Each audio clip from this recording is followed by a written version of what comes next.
ಆಯುಕ್ತರಿಗೆ ಸಮರ್ಪಿಸ್ತಾ ಇದ್ದಾರೆ. ಇದರ ಬಗ್ಗೆ ಕ್ರಮಗೊಳ್ಳಬೇಕೆಂದು ಮತ್ತೊಮ್ಮೆ ತಮ್ಮಲ್ಲಿ ವಿನಂತಿಸ್ತಾ ಇದ್ದೇವೆ. ಈ ಒಂದು ಸಂವಾದ ಕಾರ್ಯಕ್ರಮದ ಮೂಲಕ ಮಂಗಳೂರು ನಗರದ ಒಂದು ಕಾನೂನು ಸುವ್ಯವಸ್ಥೆ ಬಗ್ಗೆ ಆಗಲಿ, ಸಂಚಾರಿ ವ್ಯವಸ್ಥೆ ಬಗ್ಗೆ ಆಗಲಿ, ನಿಮ್ಮ ಜೊತೆಯಲ್ಲಿ ಈ ವಿಷಯದ ಬಗ್ಗೆ ಒಂದು ಚರ್ಚಿಸಿ ಇನ್ನೂ ಒಂದು ಹೆಚ್ಚಿನ ಸೇವೆಯನ್ನು ನಮ್ಮ ಇಲಾಖೆಯಿಂದ ಕೊಡಲಿಕ್ಕೆ ನಮಗೆ ಈ ಒಂದು ಸಂವಾದ ಕಾರ್ಯಕ್ರಮ ಖಂಡಿತವಾಗಿಯೂ ನಮಗೆ ಬಹಳ ಒಂದು ಕಾಂಟ್ರಿಬ್ಯೂಷನ್ ನೀಡ್ತಾ ಇದೆ.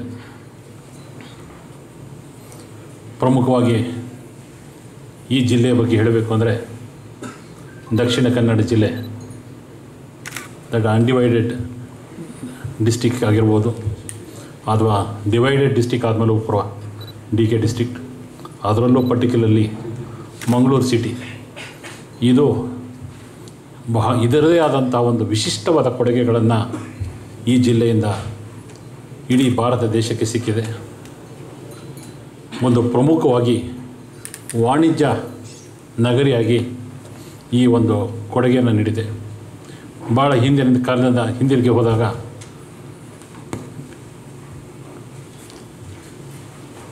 ಸುಮಾರು ನ್ಯಾಷನಲೈಸೇಷನ್ ಆಗೋ ಮುಂಚೆ ಒಂದು ಬ್ಯಾಂಕಿಂಗ್ ಕ್ಷೇತ್ರ ಅಂದರೆ ದಕ್ಷಿಣ ಕನ್ನಡ ಜಿಲ್ಲೆ ಅಂತ ಹೇಳ್ತಿದ್ರು. ಆ ಒಂದು ಬ್ಯಾಂಕಿಂಗ್ ಕ್ಷೇತ್ರದಿಂದ ದೇಶಕ್ಕೆ ಒಂದು ಅಪಾರವಾದ ಆರ್ಥಿಕ ಕೊಡುಗೆಗಳನ್ನು ನೀಡಿದಂಥ ನಾಡಿದು.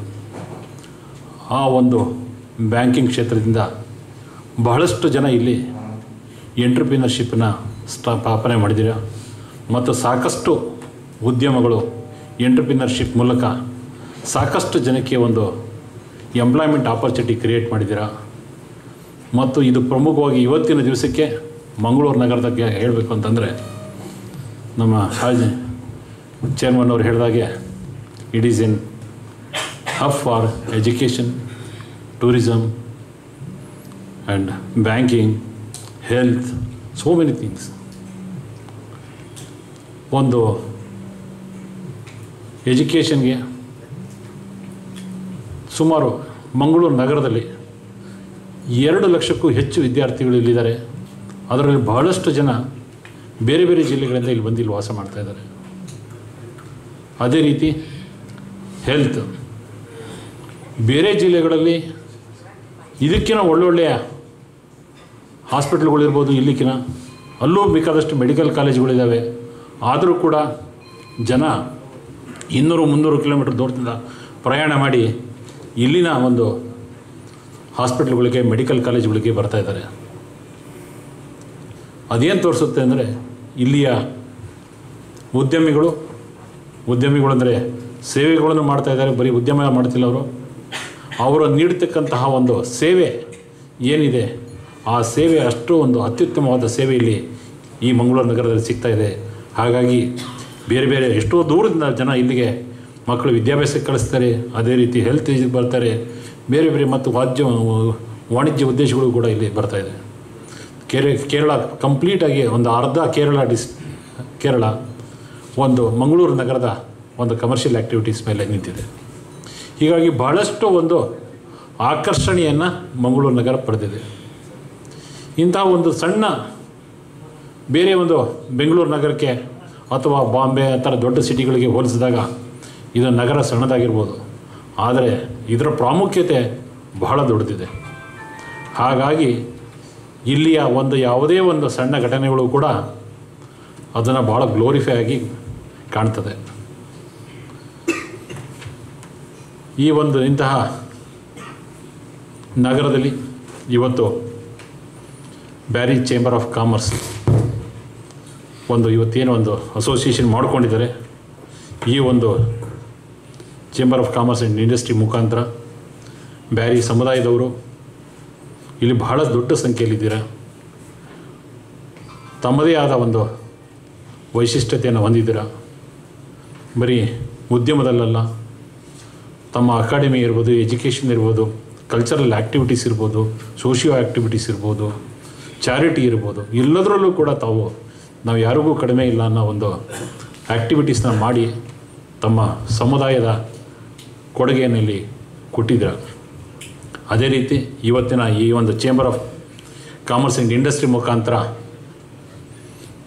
ಉದ್ಯಮಿಗಳಿಗೆ ಸಾಕಷ್ಟು ಮಾರ್ಗದರ್ಶನ ಮತ್ತು ಸಲಹೆ ಸೂಚನೆಗಳನ್ನು ಕೂಡ ನೀಡ್ತಾ ಇದೆ.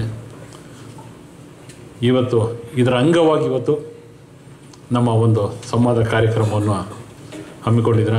ಭಾಳ ಸಂತೋಷದ ವಿಷಯ ಇದು.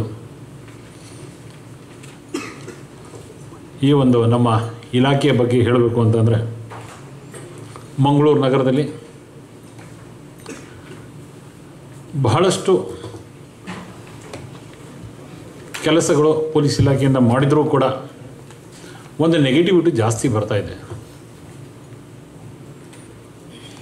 ಇಲ್ಲಿ ಕ್ರೈಮ್ಸ್ ಜಾಸ್ತಿ ಆಗ್ತಾಯಿದೆ, ಮರ್ಡರ್ಸ್ ಜಾಸ್ತಿ ಆಗ್ತಾಯಿದೆ, ಅಟೆಂಪ್ಟ್ ಟು ಮರ್ಡರ್ಸ್ ಜಾಸ್ತಿ ಆಗ್ತಾಯಿದೆ, ಕಮ್ಯುನಲ್ ಇನ್ಸಿಡೆಂಟ್ಸ್ ಜಾಸ್ತಿ ಆಗ್ತಾಯಿದೆ, ರೌಡಿಸಮ್ ಜಾಸ್ತಿ ಆಗ್ತಾಯಿದೆ, ಗುಂಡಾಯಿಸಮ್ ಜಾಸ್ತಿ ಆಗ್ತಾಯಿದೆ. ಇಡೀ ಎಲ್ಲೂ ಇಲ್ಲದ ಡ್ರಗ್ಸ್ ಬೆಂಗಳೂರಲ್ಲೇ ಇದೆ. ಇಂತಹ ಒಂದು ಬಹಳಷ್ಟು ಒಂದು ನೆಗೆಟಿವ್ ಅಂಶಗಳನ್ನೇ ಒತ್ತಿ ತೋರಿಸ್ತಾ ಇದೆ. ಅದರಲ್ಲಿ ಇವನ್ನೆಲ್ಲ ನೆಗೆಟಿವ್ ಅಂಶ ತೋರಿಸೋದ್ರಲ್ಲಿ ಪ್ರಮುಖ ಪಾತ್ರ ವಹಿಸ್ತಿರೋದು ಸೋಷಿಯಲ್ ಮೀಡಿಯಾಗಳು. ಈ ಒಂದು ವಾಟ್ಸಪ್ಗಳು, ಈ ಒಂದು ಫಾಲ್ಸ್ ಮೆಸೇಜ್ಗಳು ಇದರದ್ದು ಈ ನೆಗೆಟಿವಿಟಿಯಲ್ಲಿ ಪ್ರಮುಖ ಪಾತ್ರ ವಹಿಸ್ತಿದ್ದಾವೆ. ಮಂಗಳೂರು ಎಲ್ಲೂ ಕ್ರೈಮ್ಸ್ ಆಗದೆ ಇರೋದು ಮಂಗಳೂರಲ್ಲಿ ಆಗ್ತಾಯಿದ್ರೆ ಪರವಾಗಿಲ್ಲ. ಮಂಗಳೂರು ನಗರದಲ್ಲಿ ನಮ್ಮ ಸ್ಟ್ಯಾಟಿಸ್ಟಿಕ್ಸ್ ಹೇಳಬೇಕು ಅಂದರೆ, ಹೋದ ವರ್ಷ 2016ನೇ ಇಸ್ವಿಯಲ್ಲಿ total crimes of the city IPC cases 5450. 2017 it was 5600. ಇದರಲ್ಲಿ out of this will book security cases. Security ಕೇಸಸ್ನೂ IPC ಅಂತ ಕನ್ಸಿಡರ್ ಮಾಡ್ತೀವಿ.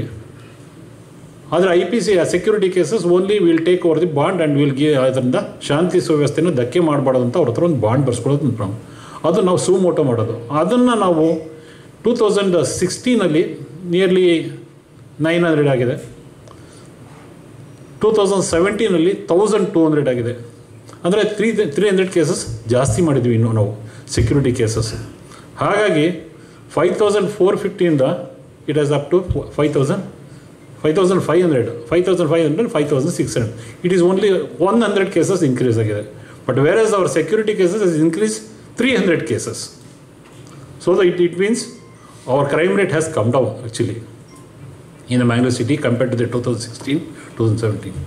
You take the murder cases reported in the year 2016. In the year 2016, 24 cases has reported murder cases in the Mangalore city. In the year 2017, 16 cases reported. Likewise, in the 307, that is attempt to murder case also, there is a drastical reduction in the statistics in the compared to 2016 and 17. But only our security cases have been registered. But still, the people say, ಮಂಗಳೂರಲ್ಲಿ ಆದಷ್ಟು ಮರ್ಡರ್ಗಳು ಇನ್ನೆಲ್ಲೂ ಆಗೋದಿಲ್ಲ ಅಂತಂತಾರೆ. ಬೇರೆ ಜಿಲ್ಲೆಗಳಲ್ಲಿ murder ಆಗಿಲ್ವಾ? ನಾನು ಬೆಳಗಾಮಲ್ಲೂ ಕೆಲಸ ಮಾಡಿದ್ದೀನಿ, ತುಮಕೂರಲ್ಲೂ ಕೆಲಸ ಮಾಡಿದ್ದೀನಿ, ಬೆಂಗಳೂರು ನಾರ್ತಲ್ಲಿ ಕೆಲಸ ಮಾಡಿದ್ದೀನಿ, ನಾರ್ತ್ ಈಸ್ಟಲ್ಲೂ ಕೆಲಸ ಮಾಡಿದ್ದೀನಿ. ಬೆಳಗಾಮಲ್ಲಿ ವರ್ಷದ ಅವರೇಜು ಬೆಳಗಾಂ ಜಿಲ್ಲೆ 100, ಅಂದರೆ ಡಿಸ್ಟಿಕ್ದು ಸೇರಿನ್ಕೊಂಡು ಮರ್ಡರ್ ಮಿನಿಮಮ್ 100 ಇರ್ತದೆ. ತುಮಕೂರಲ್ಲೂ ಮಿನಿಮಮ್ 100 ಇರ್ತದೆ. ಬೆಂಗಳೂರು ಸಿಟಿಯಲ್ಲಿ 8 ಡಿವಿಷನ್ ಇದ್ದಾವೆ. ಈಗ 8 ಡಿವಿಷನಲ್ಲಿ ನಾನು ಕೆಲಸ ಮಾಡ್ತಿದ್ದೆ, 2 ಡಿವಿಷನ್ ಕೆಲಸ ಮಾಡ್ತಿದ್ದೆ. ನಾನು ಕೆಲಸ ಮಾಡ್ತಿದ್ದಲ್ಲಿ ನಾರ್ತ್ ಡಿವಿಷನಲ್ಲಿ 2017 35 ಮರ್ಡರ್ಸ್ ಆಗಿತ್ತು. ಅದೇ ರೀತಿ ಬೇರೆ ಬೇರೆ ಡಿವಿಷನಲ್ಲಿ ಇನ್ನೂ ಜಾಸ್ತಿನೇ ಆಗಿದ್ದಾವೆ. ಇಲ್ಲೆಲ್ಲ ಮರ್ಡರ್ ಆಗೇ ಇಲ್ವಾ? ಬೇರೆ ಕಡೆ ಮರ್ಡರ್ ಆಗಿದೆ ಯಾಕೆ ಹೇಳಲ್ಲ, ಮಾತ್ರ ಮಂಗಳೂರಲ್ಲಿ ಮರ್ಡರ್ ಆಗಿದ್ದರೆ ಮಾತ್ರ ಯಾಕೆ ಹೇಳ್ತಾರೆ? ಮಂಗಳೂರಲ್ಲಿ ಮರ್ಡರ್ ಆಗಿದ್ರೆ ಮರ್ಡರ್ಸ್ ಅಂತಾರೆ, ಬೆಂಗಳೂರಲ್ಲಾದರೆ ಮರ್ಡರ್ಸ್ ಇಲ್ಲ.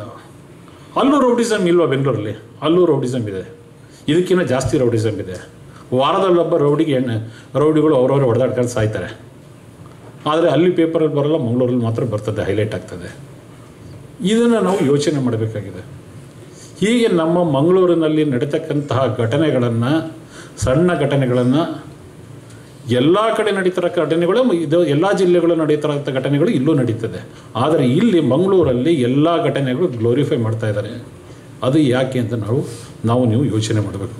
ಇದು ಯಾರು ಈ ಥರ ಗ್ಲೋರಿಫೈ ಮಾಡ್ತಾರೆ? ಯಾವ ಉದ್ದೇಶಕ್ಕೋಸ್ಕರ ಮಾಡ್ತಾರೆ, ಇದರಿಂದ ಯಾರು ಲಾಭ ಪಡಿತಾ ಇದ್ದಾರೆ, ಅದನ್ನು ನಾವು ಯೋಚನೆ ಮಾಡಬೇಕು. ಹೀಗಾಗಿ ಮಂಗಳೂರನ್ನ ನೆಗೆಟಿವಿಟಿ ಆಗ್ತಾಯಿಲ್ಲ. ಮಂಗಳೂರಲ್ಲಿ ಜನ 99% ಜನ ಅವರ ಒಂದು ಕೆಲಸದಲ್ಲಿ, ಅವರ ಒಂದು ಸಾಮಾಜಿಕ ಕೃತ್ಯಗಳಲ್ಲಿ, ಸಾಮಾಜಿಕ ಒಂದು ಒಳ್ಳೆಯ ಒಂದು ಕೆಲಸಗಳನ್ನು ಮಾಡೋದ್ರಲ್ಲಿ ತೊಡಗಿಕೊಂಡಿದ್ದಾರೆ. ಎಲ್ಲೋ ಹಾರ್ಡ್ಲಿ 1% ಎಲ್ಲ ಕಡೆ ಇರೋಂಥ ಕ್ರಿಮಿನಲ್ಸ್ ಇಲ್ಲೂ ಕ್ರಿಮಿನಲ್ಸ್ ಇದ್ದಾರೆ. ಆದರೆ 99% ಬಹಳ ಶಾಂತಿ ಮತ್ತು ಸುವ್ಯವಸ್ಥೆಯಿಂದ ಇಲ್ಲಿ ಜನ ಅವರ ಬಾಳ್ವೆ ನಡೆಸ್ಕೊಂಡು ಅವರವರ ಉದ್ಯಮಗಳನ್ನು ಮಾಡ್ಕೊಂಡಿದ್ದಾರೆ. ಇದನ್ನು ಕೆಲವೇ 1% ಮಂಗಳೂರು ನಗರದ ಇಮೇಜನ್ನು ಹಾಳು ಮಾಡ್ತಾ ಇದ್ದಾರೆ. ಮಂಗಳೂರು ನಗರದ ಇಮೇಜನ್ನು ಹಾಳು ಮಾಡ್ತಾ ಇದ್ದಾರೆ. ಮಂಗಳೂರು ನಗರದಲ್ಲಿ ನಿಜವಾಗಲೂ ಯಾವ ಒಂದು ಇದು ಆಗಿಲ್ಲ. ನಮ್ಮ ಚೇರ್ಮನ್ ಅವರು ಹೇಳಿದಾಗೆ Bangalore has ranking as A best city in the world. Actually top 10 last ಒಂದು 1 month 2 months ಬ್ಯಾಕ್ ಒಂದು ಟೈಮ್ಸ್ ಆಫ್ ಇಂಡಿಯಾದಲ್ಲಿ ಅಲ್ಲೂ ಕೂಡ ಬಂದಿತ್ತು. In all respects including law and order it was number 1 ನಮ್ಮ top 10 including law and order. ಹಾಗಾಗಿ ಈ ಒಂದು ನೆಗೆಟಿವಿಟಿನ ನಾವು ನಮ್ಮಿಂದ ಇಲ್ಲಿ ಕ್ರಿಯೇಟ್ ಆಗ್ತಾ ಇದೆ. ಇದಕ್ಕೆ ನಾವು ಕೌಂಟ್ರ್ ಮಾಡಬೇಕಾಗಿದೆ. ನೆಗೆಟಿವಿಟಿ ಈ ಥರ ಅನ್ನೆಸರಿ ನೆಗೆಟಿವಿಟಿ ಮಾಡೋದನ್ನು ನಮ್ಮ ಮಂಗಳೂರು ನಗರದಲ್ಲಿ ನಿಜವಾಗಲೂ ಅಂಥ ನೆಗೆಟಿವಿಟಿ ಯಾವುದೂ ಇಲ್ಲ. ಅದನ್ನು ಈ ಒಂದು ಕೆಲವೇ ಜನ ನೆಗೆಟಿವಿಟಿ ಮಾಡ್ತಾಯಿದ್ದಾರೆ. ಹಾಗಾಗಿ ಮಂಗಳೂರು ನಗರಲ್ಲಿ ನಾವು ಬಹಳಷ್ಟು ಒಳ್ಳೆಯ ಕೆಲಸಗಳು ನಡೀತಾ ಇದ್ದಾವೆ. ಆದರೂ ಕೂಡ ಈ ಒಂದು ಥರ ನೆಗೆಟಿವಿಟಿ ಬರದೇ ಇರೋ ರೀತಿ ನಾವೊಂದು ಕಾರ್ಯಕ್ರಮಗಳನ್ನು ಹಾಕ್ಕೊಳ್ಬೇಕಾಗಿದೆ. ಫಾರ್ ಎಕ್ಸಾಂಪಲ್ ಬಹಳಷ್ಟು ಕಮ್ಯುನಲ್ ಕೇಸಸ್ಗಳಾಗ್ತದೆ ಅಂತ ಹೇಳಿದ್ರಿ. ಕಮ್ಯುನಲ್ ಕೇಸಸ್ ಆಗಿದೆ. ಇಲ್ಲಿ ಹಿಂದೆ ಬಹಳಷ್ಟು ವರ್ಷಗಳಿಂದ ನಡೀತಾ ಇದೆ ಕಮ್ಯುನಲ್ ಕೇಸಸ್ಸು. ಬರ್ತಾ ಅದರ ಬಗ್ಗೆ ಸಾಕಷ್ಟು ಪ್ರಾಮುಖ್ಯತೆಯನ್ನು ಜನ ಕೊಡ್ತಾ ಇಲ್ಲ. ಆ ಒಂದು ಕಮ್ಯುನಲ್ ಮಾಡೋ ಮೂಲಕ ಹಿಂದೂ ಮತ್ತು ಮುಸ್ಲಿಮರಲ್ಲಿ ಒಂದು ದ್ವೇಷದ ಮನೋಭಾವ ಬೆಳೆಸೋಕ್ಕೆ ಪ್ರಯತ್ನ ಪಡ್ತಾ ಇದ್ದಾರೆ ಕೆಲವೊಂದು ಶಕ್ತಿಗಳು. ಮೊನ್ನೆ ರೀಸೆಂಟಾಗಿ 2 ಕೇಸ್ಗಳಾದವು. ಒಂದು ಹಿಂದೂ ಹತ್ಯೆ ಆಯಿತು, ಒಂದು ಮುಸ್ಲಿಂ ಹತ್ಯೆ ಆಯಿತು. ಅದರಲ್ಲಿ ಈ ಪ್ರಕರಣದಲ್ಲಿ ಇಬ್ಬರೂ ಕೂಡ ಇನ್ನೋಸೆಂಟ್ಗಳು. ಅವರು ಯಾವ ಒಂದು ಪಕ್ಷಕ್ಕೂ ಸೇರಿದವರಲ್ಲ, ಯಾವ ಒಂದು ಆ್ಯಕ್ಟಿವಿಟೀಸ್ನಲ್ಲೂ ಇರಲಿಲ್ಲ. ಅವರು ಅಂಥವರು ಟಾರ್ಗೆಟ್ ಆದರು. ಮೊದಲನೇ ಪ್ರಕರಣದಲ್ಲಿ ಒಬ್ಬ ಹಿಂದೂ ಕೊಲೆ ಆಯಿತು, ಅದಕ್ಕೆ ಪ್ರತೀಕಾರವಾಗಿ ಇನ್ನೊಂದು ಕೊಲೆ ಮಾಡಿದ್ರು. ಈ 2 ಪ್ರಕರಣದ ಮೂಲಕ ಒಂದು ಹಿಂದೂ ಮುಸ್ಲಿಂ ಕಮ್ಯುನಲ್ ಮಾಡಬೇಕು ಅಂತ ಹೊರಟರು. ಆದರೆ ಅವ್ರಿಗೆ ಮಾಡೋಕ್ಕೆ ಆಗಲಿಲ್ಲ. ಅದಕ್ಕೆ ಕಾರಣ 2. ಒಂದು ಇನ್ ಟೈಮಲ್ಲಿ ನಾವು ಪೊಲೀಸ್ನವರು ಆ್ಯಕ್ಷನ್ ಏನೇನು ಪ್ರಿವೆಂಟಿವ್ ಮೆಷರ್ ತೊಗೊಳ್ಬೇಕಿತ್ತು, ಯಾವ ಒಂದು ಆ್ಯಕ್ಟಿವಿಟೀಸನ್ನ ಅಲೋ ಮಾಡಬೇಕಿತ್ತು, ಯಾವುದು ಅಲೋ ಮಾಡಬಾರ್ದಿತ್ತು, ಅವನ್ನೆಲ್ಲ ಒಂದು ರಿಸ್ಟ್ರಿಕ್ಟ್ ಮಾಡಿದ್ವಿ. ಅದೇ ರೀತಿ 2ನೇದು ಜನದಲ್ಲಿ ಒಂದು ಭಾವನೆ ಇತ್ತು, ಇಂತಹ ಒಂದು ಕೃತ್ಯಗಳನ್ನು ಮಾಡೋ ಮೂಲಕ ನಮ್ಮಲ್ಲಿ ಕೋಮು ದ್ವೇಷ ಬೆಳೆಸಿ ಅವರ ಸಾಧನೆಗಳನ್ನ ತೀರಿಸ್ಕೊತಾರೆ, ಇದಕ್ಕೆ ನಾವು ರಿಯಾಕ್ಟ್ ಮಾಡಬಾರ್ದು ಅನ್ನೋದನ್ನು ಇಲ್ಲಿ ಮಂಗಳೂರು ಜನತೆ ಹೊತ್ತು 2 ಕಮ್ಯುನಿಟಿಯವರು ಇದಕ್ಕೆ ಯಾರೂ ರಿಯಾಕ್ಟ್ ಮಾಡಲಿಲ್ಲ. ಹಾಗಾಗಿ ಅವರಿಗೆ ಒಂದು ದೊಡ್ಡ ಹೊಡೆತ ಬಿತ್ತು. ಅವರಿಗೆ 2 ಕಮ್ಯುನಿಟಿಯವರು ಬಹಳಷ್ಟು ಸಮಾಧಾನದಿಂದ ಇವರ ನಡೆದಂತಹ ಒಂದು ಯಾರೋ ಒಬ್ಬರು ವಿಷ ಬೀಜ ಬಿತ್ತಕ್ಕೆ ಪ್ರಯತ್ನ ಪಡ್ತಾ ಇದ್ದಾರೆ, ಅದಕ್ಕೆ ನಾವು ಪ್ರೋತ್ಸಾಹ ಕೊಡಬಾರ್ದು, ಅದರ ಬಗ್ಗೆ ನಾವು ತಲೆ ಕೆಡಿಸ್ಕೊಳ್ಬಾರ್ದು ಅಂತ ಹೇಳಿ ಜನ ಒಂದು ಡಿಸಿಷನ್ ತೊಗೊಂಡ್ರು. ಒಂದು ಒಳ್ಳೆಯ ಒಂದು ಸಿಗ್ನಲ್ ಕೊಟ್ಟರು. ಈ ಸರಿ ಮೊನ್ನೆ 2 ಕೇಸ್ ಆದಾಗ ಯಾವ ಒಂದು ಸಣ್ಣ ಅಹಿತಕರ ಘಟನೆ ನಡೆದಾಗೆ ಒಂದು ಎಲ್ಲ ಜನರು ಇಲ್ಲಿ ಬಹಳ ಸಂಯಮದಿಂದ ವರ್ತನೆ ಮಾಡಿ ಪೊಲೀಸರಿಗೆ ಸಹಕಾರ ಕೊಟ್ಟು ಕಾನೂನು ಸುವ್ಯವಸ್ಥೆ ಪಾಲನೆ ಮಾಡಿದ್ರೆ ಬಹಳ ಸಹಕಾರ ಕೊಟ್ಟರು. ಆದರೆ ಮಾಧ್ಯಮಗಳಲ್ಲಿ ಏನು ಬಂತು, ಮಂಗಳೂರದಲ್ಲಿ ಉದ್ವಿಗ್ನ ಅಂತ ಹಾಕಿದ್ರು. ಇಲ್ಲಿ ಯಾವ ಒಂದು ಸಣ್ಣ ಘಟನೆ ನಡೀತು ತಾವು ಹೇಳಿ? ಯಾವ ಒಂದು ಸಣ್ಣ ಘಟನೆ ನಡೀಲಿಲ್ಲ. ಇದಾಗಿ 3 ದಿವಸಕ್ಕೆ ಮತ್ತೊಂದು ಘಟನೆ ನಡೀತು, ಇನ್ನೊಂದು ಮರ್ಡರ್ ಆಯಿತು, ಇಲಿಯಾಸ್ ಮರ್ಡರ್ ಆಯಿತು. ಅದು ಅವರವರ ಒಂದು ರೈವಲರಿ, ಅವರವರ ಒಂದು ರೌಡಿ ಆ್ಯಕ್ಟಿವಿಟೀಸ್ ಮರ್ಡರ್ ಆಯಿತು. ಅದಕ್ಕೂ ಕೂಡ ಯಾರು ಮುಸ್ಲಿಮರಾಗಲಿ ಹಿಂದೂಗಳಾಗಲಿ ಯಾರೂ ತಲೆ ಕೆಡಿಸ್ಕೊಳ್ಳಿಲ್ಲ. ಅವರವ್ರ ರೌಡಿಗಳು ಅವ್ರು ಮಾಡ್ಕೊಂಡಿದ್ದಾರೆ, ಅವ್ರು ಅನುಭವಿಸ್ತಾರೆ, ಅವ್ರು ಮಾಡಿದ್ದಾರೆ, ಅನುಭವಿಸ್ತಾರೆ ಅಂತ ಹೇಳಿ ಯಾರೂ ಜನ ತಲೆ ಕೆಡಿಸ್ಕೊಳ್ಳಿಲ್ಲ. ಆದರೆ ಬೇರೆ ಮಾಧ್ಯಮಗಳು ಮಾತ್ರ ತಲೆ ಕೆಡಿಸ್ಕೊಂಡು ಈ ಥರ ಒಂದು ನೆಗೆಟಿವಿಟಿ ನಮ್ಮಲ್ಲಿ ಬೆಳೀತಾ ಇದೆ. ಒಂದು ನೆಗೆಟಿವಿಟಿಗೆ ನಾವು ಏನು ಮಾಡಬೇಕು ಅಂಥೇಳಿ ನಾವು ನೀವು ಇಬ್ಬರು ಸೇರಿ ಅದರ ಬಗ್ಗೆ ಒಂದು ಸಂವಾದ ನಡೆಸಬೇಕಾಗಿದೆ ಇವತ್ತಿನ ದಿವಸ. 2ನೇ ಡ್ರಗ್ಸು. ಸಾಕಷ್ಟು ಡ್ರಗ್ಸ್ ಇಲ್ಲಿ ಬಂದಿದೆ. ಅದಕ್ಕೆ ವಿವಿಧ ಕಾರಣಗಳಿದ್ದಾವೆ. ಇಲ್ಲಿಯ ಯುವಕರು ಅದಕ್ಕೆ ಬಹಳ ಆಕರ್ಷಣೀಯವಾಗ್ತಾ ಇದ್ದಾರೆ. ಯಾಕೆಂದರೆ 2 ಲಕ್ಷಕ್ಕೂ ಹೆಚ್ಚು, ಈ ಒಂದು 10 ಲಕ್ಷ ಪಾಪ್ಯುಲೇಷನಲ್ಲಿ 2 ಲಕ್ಷಕ್ಕೂ ಹೆಚ್ಚು ಜನ ವಿದ್ಯಾರ್ಥಿಗಳಿದ್ದಾರೆ ಇಲ್ಲಿ. ಅದರಲ್ಲೂ ಬಹಳಷ್ಟು ಜನ ಪೇರೆಂಟ್ಲೆಸ್ ಇಲ್ಲಿ, ಅಂದರೆ ಬೇರೆ ಬೇರೆ ಜಿಲ್ಲೆಯಿಂದ ಬಂದಿದ್ದಾರೆ. ಹಾಸ್ಟೆಲ್ಗಳಲ್ಲಿ ಅಲ್ಲಿ ಇಲ್ಲಿ ಇದ್ದಾರೆ ಅವರೆಲ್ಲ. ಅವರ ಮೇಲೆ ಪೇರೆಂಟ್ಸ್ ನಿಗಾ ಇಲ್ಲ. ಹಾಗಾಗಿ ಅವರು ಭಾಳ ಈಸಿಯಾಗಿ ಅದಕ್ಕೆ ಆಕರ್ಷಣೀಯ ಆಗ್ತಾ ಇದ್ದಾರೆ, ಅದಕ್ಕೆ ಅಟ್ರ್ಯಾಕ್ಟ್ ಆಗ್ತಾ ಇದ್ದಾರೆ. ಇದನ್ನು ನಾವು ತೆಗೆದುಹಾಕೋಕ್ಕೆ ಮತ್ತು ಅದೇ ರೀತಿ ಕ್ರಿಮಿನಲ್ಗಳು ಕೂಡ ಇತ್ತೀಚಿನ ದಿನಗಳಲ್ಲಿ ಕ್ರಿಮಿನಲ್ಗಳು ಕೂಡ ಯಾವುದೇ ಒಂದು ಕ್ರಿಮಿನಲ್ ಆ್ಯಕ್ಟಿವಿಟಿ ಮಾಡಬೇಕಾ ಮುಂಚೆ ಈ ಮಾದಕ ವಸ್ತುಗಳ ಸೇವನೆ ಮಾಡ್ತಾ ಇದ್ದಾರೆ. ಈ ಮಾದಕ ವಸ್ತುಗಳ ಸೇವನೆಯಿಂದನೂ ಸ್ವಲ್ಪ ಕ್ರಿಮಿನಲ್ ಆ್ಯಕ್ಟಿವಿಟಿ ಜಾಸ್ತಿ ಆಗ್ತಾ ಇದೆ. ಹೀಗಾಗಿ ಒಂದು ನಗರದಲ್ಲಿ, ಮಂಗಳೂರು ನಗರದಲ್ಲಿ ಈ ಮಾದಕ ವಸ್ತುಗಳ ಸೇವನೆ ಜಾಸ್ತಿ ಆಗಿದೆ. ಆದರೆ ನಾವು ಇದಕ್ಕೆ ಎಲ್ಲ ರೀತಿಯ ಒಂದು ಇದನ್ನು ತಡೆಗಟ್ಟೋಕ್ಕೆ ಬಹಳ ಒಂದು ಕಟ್ಟುನಿಟ್ಟಿನ ಕ್ರಮ ಜರುಗಿಸಿದ್ದೀವಿ. ನಮ್ಮಲ್ಲಿ ಇದಕ್ಕೆ ಅಂತಲೇ ನಮ್ಮಲ್ಲಿ ಮುಂಚೆ ಬರೀ ಒಂದು CCB ಅಂತ ಒಂದೇ ಒಂದು ಸ್ಕ್ವಾಡ್ ಇತ್ತು. ಕಳೆದ 3 ತಿಂಗಳಿಂದ ನಾನು 4 ಸ್ಕ್ವಾಡ್ಗಳನ್ನು ರಚನೆ ಮಾಡಿ ಸಾಕಷ್ಟು ಪ್ರಮಾಣದಲ್ಲಿ ಏನು ಗಾಂಜಾ ಮಾರಾಟ ಮಾಡ್ತಿದ್ರು ಅವ್ರನ್ನೆಲ್ಲ ಯಾರ್ಯಾರಿದ್ರು ಅವ್ರನ್ನೆಲ್ಲ ನಮ್ಮ ಇಲಾಖೆಯ ಎಲ್ಲ ಅಧಿಕಾರಿ ಮತ್ತು ಸಿಬ್ಬಂದಿಗಳು ಬಹಳ ಒಂದು ಶ್ರಮಪಟ್ಟು ಅದನ್ನು ಭಾಳಷ್ಟು ಜನಕ್ಕೆ ನಾವು ಹಿಡಿದಿದ್ದೀವಿ ಮತ್ತು ಅದರಲ್ಲಿ ಯಶಸ್ಸು ಕೂಡ ನಮಗೆ ಸಿಕ್ಕಿದೆ. ಆದರೆ ಪೂರ್ತಿ 100% ನಾವು ಮಾಡಿದ್ವಿ ಅಂತ ಹೇಳ್ತಾ ಇಲ್ಲ. To some extent we are able to control this ganja. But ಈಗ ಗಾಂಜಾ ಹೋದ ಮೇಲೆ ನಾವು ಡ್ರಗ್ಸಿಗೆ ಹೊರಟಿದ್ದಾರೆ, ಟ್ಯಾಬ್ಲೆಟ್ಸಿಗೆ ಹೊರಟಿದ್ದಾರೆ. ಒಂದು LSD ಅಂತ ಬರ್ತದೆ, they will get it in ಆನ್ಲೈನಲ್ಲೂ ಕೂಡ ಸಿಗ್ತದೆ. ಈ ಒಂದು ಟ್ಯಾಬ್ಲೆಟ್ಸಿಗೆ ಶಿಫ್ಟ್ ಓವರ್ ಆಗ್ತಾ ಇದ್ದಾರೆ. ಅದನ್ನು ಕೂಡ ನಾವು ಅದಕ್ಕೆ ಯಾವ ರೀತಿ ಮಾಡಬೇಕಂತ ಹೇಳೋದಕ್ಕೂ ಕೂಡ ನಾವು 4-5 ಕೇಸ್ಗಳನ್ನ ಈಗ ಹಿಡಿದಿದ್ದೀವಿ ಈ ಡ್ರಗ್ಸ್ ಇದು ಟ್ಯಾಬ್ಲೆಟ್ಸಿಂದ. ಅದರಲ್ಲೂ ಕೂಡ ನಾವು ಒಂದು ಮುಂದಿನ ಒಂದು ಯೋಜನೆಗಳನ್ನು ಹಾಕ್ಕೊಂಡಿದ್ದೀವಿ. ಖಂಡಿತವಾಗಿಯೂ ಕೂಡ ನಾವು ಈ ಡ್ರಗ್ಸ್ ಹಾವಳಿನ ಮಂಗಳೂರು ನಗರದಲ್ಲಿ ಡ್ರಗ್ಲೆಸ್ ಅಂತ ಮಾಡಬೇಕು ಅಂತೇಳಿ ನಾವು ಪಣ ತೊಟ್ಟಿದ್ದೀವಿ. ಅದನ್ನು ಮಾಡೋಕ್ಕೆ ನಮಗೆ ನಿಮ್ಮ ಎಲ್ಲರ ಸಹಕಾರಗಳು ಬೇಕು. ಇದರ ನಿಟ್ಟಿನಲ್ಲಿ ನಾನು 2 ತಿಂಗಳ ಹಿಂದೆ ಎಲ್ಲ ಕಾಲೇಜುಗಳ ಪ್ರಾಧ್ಯಾಪಕರುಗಳನ್ನು, ಹೆಡ್ ಮಾಸ್ಟರ್ಗಳನ್ನು ಕರೆಸಿ ನಮ್ಮ ಆಫೀಸಲ್ಲಿ ಮೀಟಿಂಗು ಮಾಡಿದ್ವಿ. ನಾವು ಅವರಿಂದ ಕೂಡ ನಾವು ಸಹಕಾರ ಕೇಳಿದ್ವಿ. ಅದೇ ರೀತಿ ನಿಮ್ಮಿಂದನೂ ಕೂಡ ಸಹಕಾರ ಕೇಳ್ತಾ ಇದ್ದೀವಿ. ಅದೇ ಇನ್ನೊಂದು ರೌಡಿ ಆ್ಯಕ್ಟಿವಿಟೀಸ್ ಅಂತಾರೆ.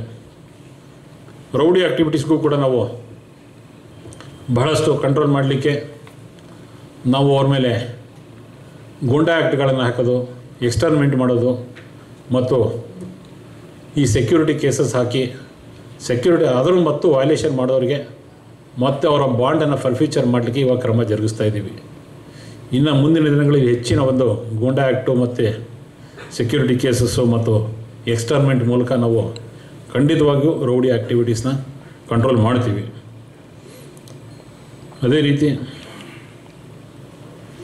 ಈ ಒಂದು ಸೋಷಿಯಲ್ ಮೀಡಿಯಾ ನಮ್ಮದು ಬಹಳ ಪ್ರಮುಖವಾದ ದೊಡ್ಡ ಸಮಸ್ಯೆ ಇರೋದು ನಮಗೆ.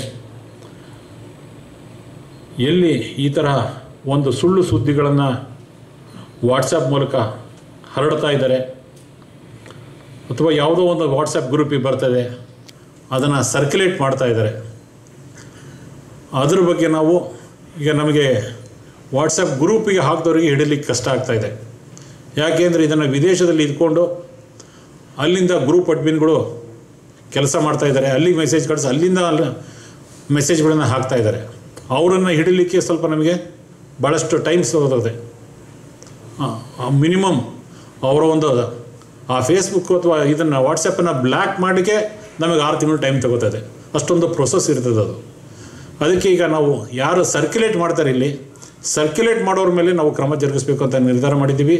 ಇನ್ನು ಮುಂದಿನ ದಿನಗಳಲ್ಲಿ ಯಾರು ಈ ಸೋಷಿಯಲ್ ಮೀಡಿಯಾದಲ್ಲಿ ಸರ್ಕ್ಯುಲೇಟ್ ಮಾಡ್ತಾರೆ ಅವ್ರಿಗೂ ಕೂಡ ನಾವು ಹೆಚ್ಚಿನ ಒಂದು ಕ್ರಮನ ತಕ್ಷಣವೇ ಜರುಗಿಸೋ ಒಂದು ಕ್ರಮನ ಮುಂದಿನ ದಿನಗಳಲ್ಲಿ ಇಟ್ಕೊಂಡಿದ್ದೀವಿ. ಇದನ್ನು ಕೂಡ ನಾವು ಜಾರಿ ಮಾಡೋ ಮೂಲಕ ಇದೇನು ಸುಳ್ಳು ರೂಮರ್ಸ್ಗಳನ್ನ ಹರಡ್ತಾ ಇದ್ದಾರೆ, ಅನ್ನೆಸರಿಲಿ ನಮ್ಮ ನಗರದ ಇಮೇಜನ್ನ ಹಾಳು ಮಾಡ್ತಾ ಇದ್ದಾರೆ, ಖಂಡಿತವಾಗಿಯೂ ಅವರಿಗೆ ನಾವು ಅವ್ರ ಮೇಲೆ ಕ್ರಮ ಜರುಗಿಸ್ತೀವಿ. ಇಷ್ಟು ಹೇಳ್ತಾ ನಾನು ಇನ್ನು ಮುಂದಿನ ನಾನೇ ಇಲ್ಲಿ ಎಷ್ಟು ಜನ ಮಾತಾಡೋದು ಒಂದು ಸೈಡ್ ಆಗೋದು ಬೇಡ. ಇದು ನಿಮ್ಮ ಜೊತೆಯಲ್ಲಿ ನಿಮ್ಮ ಅನಿಸಿಕೆಗಳನ್ನು ಕೇಳಿಕೊಂಡು ಅದನ್ನು ಹಂಚಿಕೊಂಡು ಅದನ್ನು